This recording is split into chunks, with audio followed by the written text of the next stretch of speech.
I prodotti di 6 cantine associate al Consorzio Tutela Vini DOC Friuli Grave sono stati scelti quali vini ufficiali dell'87esima edizione della Donata Nazionale degli Alpini in programma a Pordenone.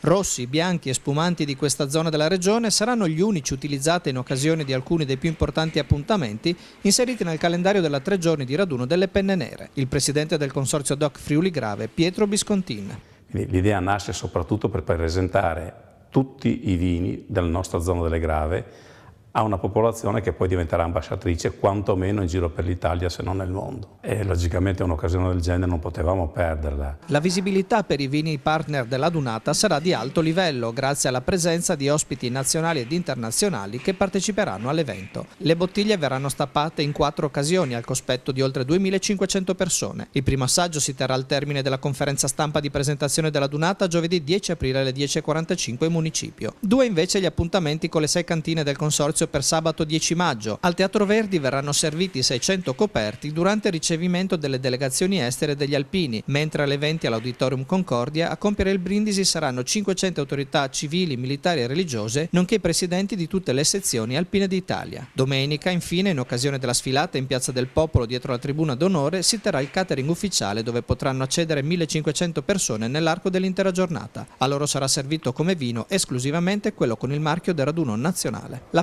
partnership tra Consorzio Tutela Vini DOC Friuli Grave e la Donata è stata una delle prime siglate dal marketing del comitato organizzatore già a settembre dello scorso anno. Abbiamo stipulato un accordo con il comitato organizzatore della Donata per fare in modo che i vini delle aziende del nostro territorio, i vini delle Grave, siano presenti in tutte le manifestazioni ufficiali.